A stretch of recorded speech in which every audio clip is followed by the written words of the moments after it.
บ่วงดักหนูแบบบ้านๆพี่น้องไปเบิ่งอุปกรณ์และวิธีการเฮ็ดเนาะบ่วงดักหนูแบบบ้านๆนะพี่น้องเนาะอุปกรณ์ก็มีไม้ไผ่พี่น้องไม้ไผ่ยาว40เซนแล้วก็ยางบ่วงยางแล้วก็ท่อ PVC ท่อ PVC ตัดให้ประมาณนี้เนาะลักษณะนี้พี่น้องแล้วก็ลวดดักหนูนี่เบอร์12เลยพี่น้องแล้วก็สายฮัดเนาะสายล็อกแล้วก็ครีมไว้หมุนแล้วตัวนี้ก็ครีมไว้ตัดพี่น้องครีมไว้ตัดแล้วก็รับเม็ดเอาไว้วัดลวดต่อไปก็เป็นเล็กเกียร์ปลายแหลมๆเนาะเอาไว้เพื่อเจาะหูที่ไม้เนาะเจาะหูปลายไม้เนาะแล้วก็ไม้ตะเกียบไว้เฮ็ดไว้หัดบ้วงตัวนี้เนาะตัวท้ายก็แม่นไม้แขวนผ้าพี่น้องไม้แขวนผ้านี่แล้วก็ลอกออกมาแกะออกมาจะได้เป็นแบบนี้เนาะไปเบิ่งวิธีเฮ็ดกันเลยพี่น้องสบายดีมื้อนี้พามาเฮ็ดแห้วเนาะแห้วบ้วงแห้วดักหนูแบบง่ายๆได้พาไปเฮ็ดก่อนอื่นก็ตัดลวดพี่น้อง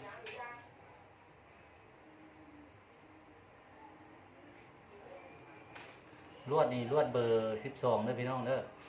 ลวดเบอร์12ตัดออกมา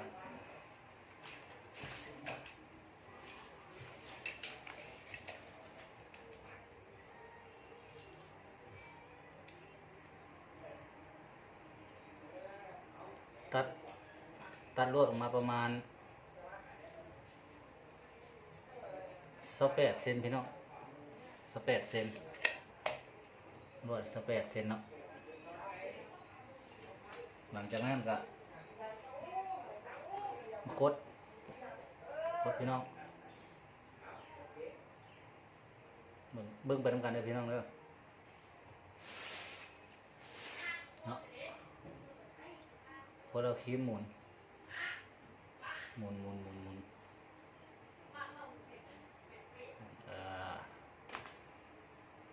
ละมันจะได้เป็นแบบนี้เนาะแบบนี้หลังจากนั้นเขาก็สอดเลยพี่น้องนี่สอดได้ละเป็นแบบนี้เนาะหลังจากนั้นแล้วก็ไม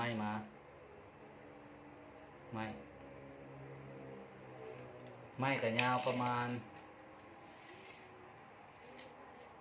40เซนพี่น้อง40เซน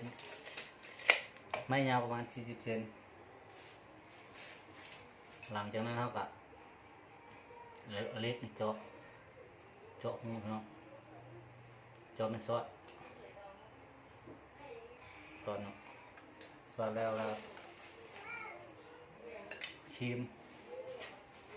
ลวดนี่เป็นลวดไม่แข็งผ้าเลยพี่น้องเด้อนี่บิด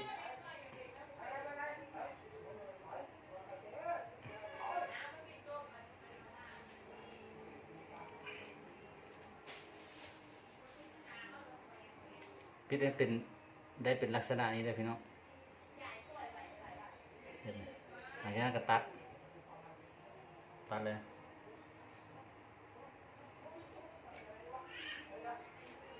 ตัดออกมาประมาณนี้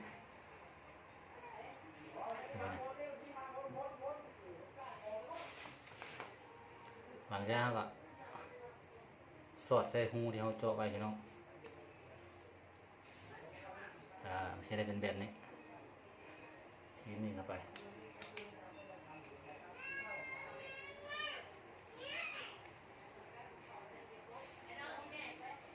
พี่น้องโคตรลงไปเลยนี่เข้าไปเลยให้เป็นแบบนี้พี่น้องหลังจากนั้นเอาอย่างมาอย่างให้3 เส้นเลยพี่น้อง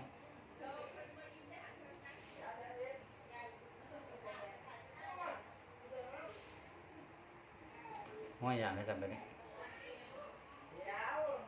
ก่อนหลังจากนั้นท่อ PVC ตัวนี้เนาะเอาไปตัดกับพี่น้องตัดแล้วเราเอาลวดที่เรามัดไว้เมื่อกี้เนาะห้อยใส่ส่งล้อ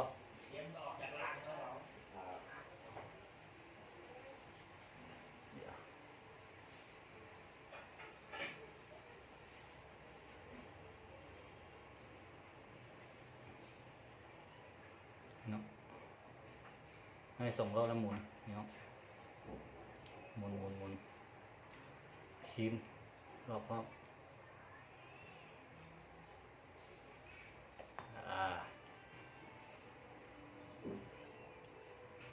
ได้เป็นลักษณะนี้พี่น้อง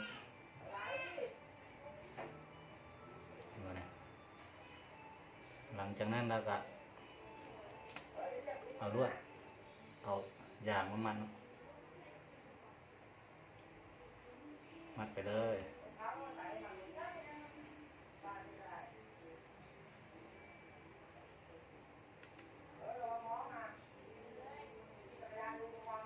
ยางห้อยเลยพี่น้อง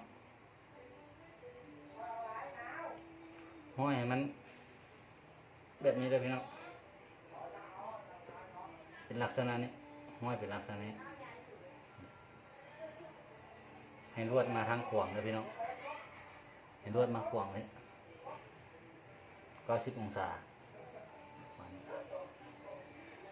ได้ละหลังจากนั้นเอาไม้ที่เขาใช้ไม่เห็นผ้าของที่นะมาแบบนี้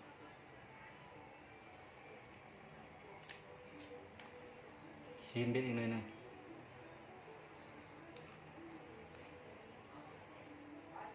ให้เป็นปองใช่ไหมพี่น้องเห็นไหมเพื่อที่เขาสอดอย่างใส่ได้นะพี่น้องอย่างสอดใส่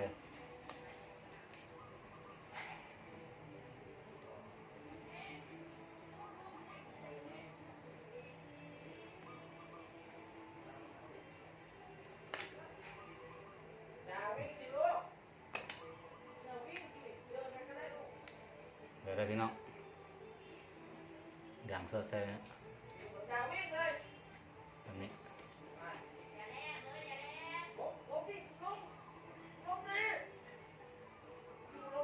หลังจากนั้นยืดเบิ้งพี่น้องว่ามันอยู่ระยะไหนประมาณนี้เนาะ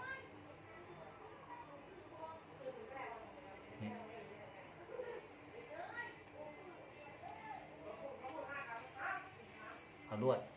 เอาเอิ้นอย่างบุ้งอันนี้เอานี่มาหัดครับ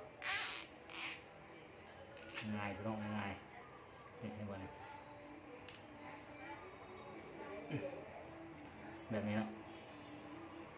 หลังจากนั้นเราก็ตัดเลยพี่น้องตัดเอาครีมตัดออก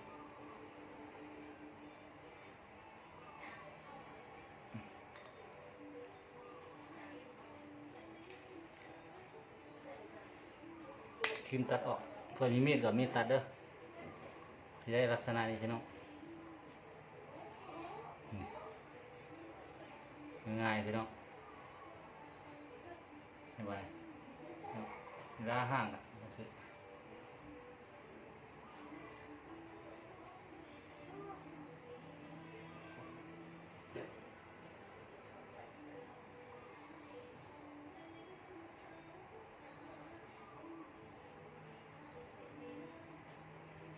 ประมาณนี้นะพี่น้องเนาะสิบแบบนี้ง่ายๆทีเฮ็ดแฮลแบบง่ายๆ ำหรับมื้อนี้บ๊ายบาย